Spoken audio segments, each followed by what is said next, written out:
Hey, Cardinal family. I think it was 3 weeks ago that I talked about productive struggle, and I linked you to an article that had to do with praising struggle and not just the intelligence that a student possesses. And I had an opportunity to see something in a classroom last week that made me realize I need to clarify more about what productive struggle is because there's a big difference between productive struggle and drowning.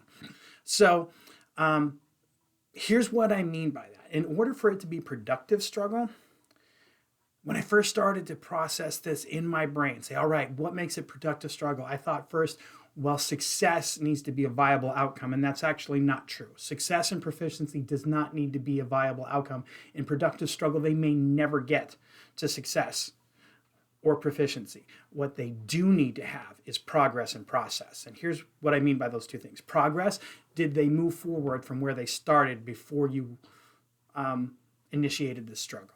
That's pretty easy. We all know we are striving for growth. In that struggle, there should be growth. And you guys can monitor that. You guys know what that is. You are professional educators. You know when a student moves forward from where they started to where they journeyed in that struggle. Number two, process. And this is what I mean by process. There needs to be active engagement on the part of their student, either physically in manipulating things or in their brain in a solution process and a problem solving process, that they need to be accessing prior knowledge and experiences and putting concepts together or physically moving things around in this problem solving aspect. That's what I mean by process. And sometimes if we're not careful, we don't have that process.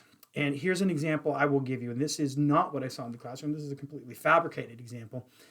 If we let a student struggle where our struggle is exclusively in the realm of recall, there's not a lot of process there. So if we say, hey, students, hey, kiddo, tell me what happens when you combine the colors blue and yellow. And the student we ask in their recall just does not have green in their memory, and they don't have the ability to problem solve and say, okay, here's what I do. Or you could rephrase this and get some process and say, all right, let's say we want to make the color green. Here are 6 different colors. See how you can combine them and see if you can come up with green. Then there's going to be process and there could be some struggle. It sounds like kind of fun struggle. But if all we do is ask a question and we just allow the struggle to happen with recall, we don't get that process and we certainly won't get progress.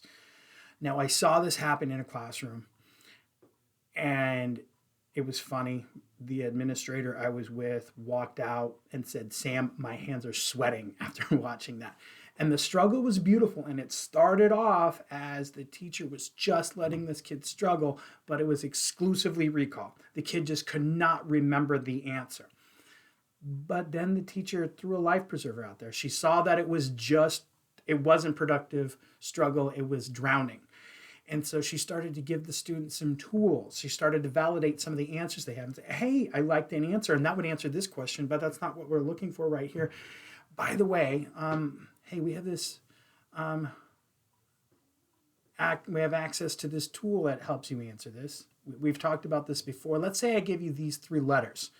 And she gave the student 3 letters, and the student still struggled, but now there was process to that struggle. Okay, what could that letter C mean?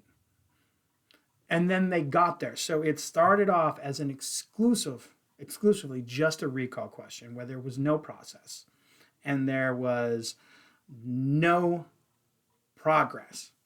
But the teacher recognized that and went, this struggle, I don't know if you were even really thinking this, but recognized there's not progress and process here. This is just drowning because the student doesn't have access to the exclusive answer that is just accessed by recall.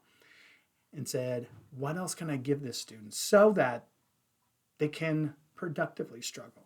If you see somebody drowning, when you throw them that life preserver, you're not making their life all peachy.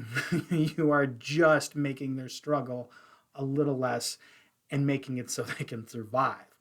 So sometimes if you see that struggle and you're like, man, this is not productive struggle. It's just drowning. You have permission to throw a life preserver out there. You don't want to just haul them in the boat all on your own.